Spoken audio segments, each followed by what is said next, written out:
आदमी ने फोटो खिंचवाई और लैंडमाइन पर पैर रख दिया, लेकिन उसे पता भी नहीं चला। तेज तर्रार फोटोग्राफर को पता चल गया। तभी एना ने सोचा कि उसे कैमरे को यूज करना नहीं आता और वह मदद करने चली गई। फोटोग्राफर ने तुरंत उसे रोक दिया। तीनों लोग कंफ्यूज थे। डेविड ने नीचे देखा और पाया कि टॉम ने सच में किसी चीज पर पैर रख दिया है। उन्होंने उसे हिलने डुलने से मना किया। फिर डेविड नीचे बैठ गया और धीरे धीरे मिट्टी उठाई। ये सच में एक लैंडमाइन थी। फोटोग्राफर को उसके दोस्त को चोट पहुंचाने का डर था, इसलिए वो बचाने के लिए किसी को ढूंढने के लिए पहाड़ी से नीचे चला गया। एना वहीं पर रो रही थी। उसे समझ नहीं आ रहा था कि क्या करे। जब टॉम ने लैंडमाइन पर पैर रखा तो उसे कुछ सूझ नहीं रहा था। डेविड अभी भी शांत था। वो मदद के लिए फोन करने के लिए पहाड़ की चोटी पर फोन ले गया। एना ने भी सोचा कि वे बच जाएंगे, लेकिन जब डेविड नीचे आया तो उसने तुरंत अपना चेहरा बदल दिया। पता चला कि लैंडमाइन उसी ने रखी थी। उसने कहा कि पहाड़ की इतनी ऊंचाई पर कोई सेल फोन सिग्नल नहीं होगा। डेविड को पता चला कि टॉम और एना ने उसे धोखा दिया है। एक तरफ उसका सबसे अच्छा भाई था और दूसरी तरफ उसकी मंगेतर थी। डेविड उनके इस व्यवहार को बर्दाश्त नहीं कर सका, ये जानते हुए भी कि सब कुछ सामने आ चुका है। गुस्से में आकर उसने जानबूझकर उन्हें यहाँ लाया।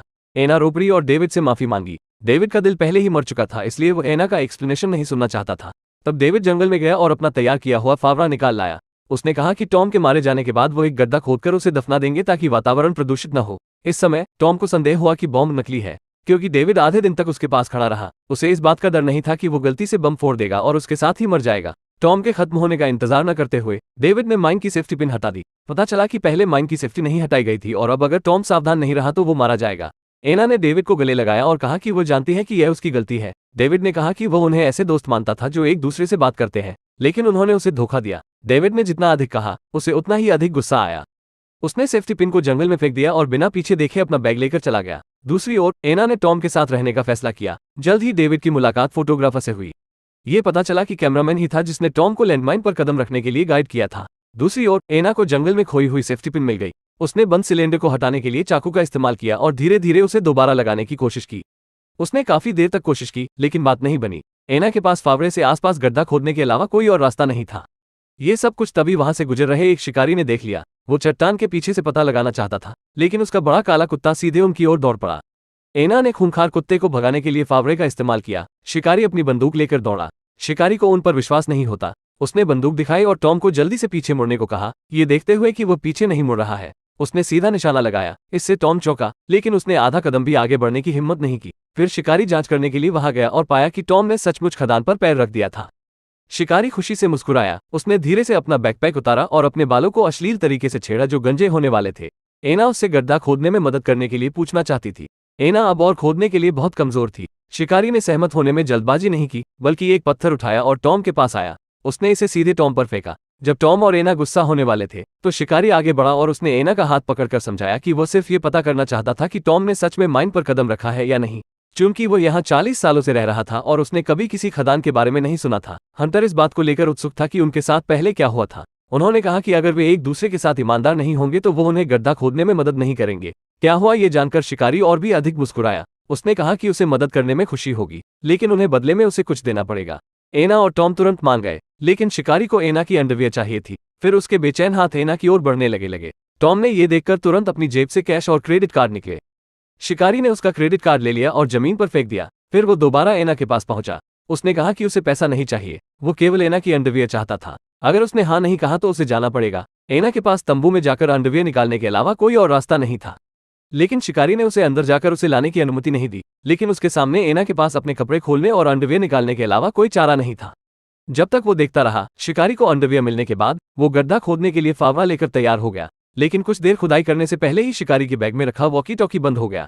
एना ने वॉकी टॉकी देखा और आगे बढ़ी। वो शिकारी से वॉकी टॉकी उधार लेना चाहती थी। अगर पहाड़ के नीचे मौजूद टॉम और एना ने पुलिस से बात की तो उन्हें बचाया जा सका। शिकारी ने कहा कि अगर वो वॉकी टॉकी का उपयोग करना चाहती है तो उसे उसकी एक और बात माननी होगी। इसके बाद उसने उसका अंडरवियर फेंक दिया जो उसने अभी अभी उतारा था। उसने एना से कहा कि वो रेंग कर जाए और उसे अपने मुंह से उठा कर लाए। एना आगे बढ़ी और उसे ऐसे उठाया जैसे उसने उसे सुना ही न हो। शिकारी नहीं माना। उसने उसे उसके पास रेंगने के लिए कहा। शिकारी ने अंडरवियर फिर फेंक दिया। एना रेंगते हुए वहां पहुंची और उसे उठाकर शिकारी को सौंप दिया। बेशर्म शिकारी अब भी नहीं माना। उसने कहा कि एना को इसे अपने मुंह से उठाकर लाना पड़ेगा। इसके बाद उसने दोबारा अंडरवियर फेंक दिया। एना टॉम को बचाना चाहती थी, इसलिए वो रेंग कर आगे बढ़ी। बीच में बड़े काले कुत्ते ने उसे छेड़ा। शिकारी कुत्ते की प्रशंसा करके मुस्कुराया। काफी मशक्कत के बाद आखिरकार एना को वॉकी टॉकी मिल ही गया। हालांकि दूसरी तरफ का आदमी अंग्रेजी नहीं बोलता था। ट्रांसलेट करने के लिए उसके पास फिर से शिकारी की मदद लेने के अलावा कोई रास्ता नहीं था। लेकिन शिकारी ने कहा कि अगर वो एक वाक्य को ट्रांसलेट करेगा तो एना को अपना एक कपड़ा उतारना पड़ेगा। शिकारी की ये मांग सुनकर एना झगड़ने वाली थी, लेकिन टॉम को बचाने के लिए उसे सहमत होना पड़ा। दो वाक्यों का अनुवाद करने से पहले एना के ऊपरी शरीर पर केवल अंडरवियर का एक टुकड़ा बचा था, और शिकारी भी बहुत चालाक था। वो हमेशा कुछ फालतू बकवास को भी ट्रांसलेट करता था। एना को लगा कि शिकारी सच कह रहा है। अनुवाद के बाद उसने शिकारी को जाने के लिए कहा। उसने अपना बैग उठाया और पहाड़ से नीचे जाने लगा। जब इंटरकॉम फिर से बंद हो गया तो बेशरम शिकारी खुद से ट्रांसलेट करना शुरू कर दिया। उसने एना से अपने कपड़े उतारना जारी रखने को कहा। एना ने ऐसा करने से इनकार कर दिया तो शिकारी ने उस पर अपनी बंदूक तान दी।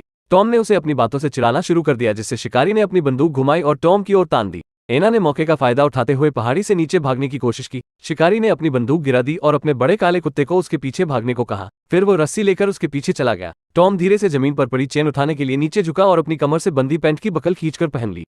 कई कोशिशों के बाद आखिरकार उसे बंदूक मिल गई। इसी समय एना को भी शिकारी ने वापस पकड़ लिया।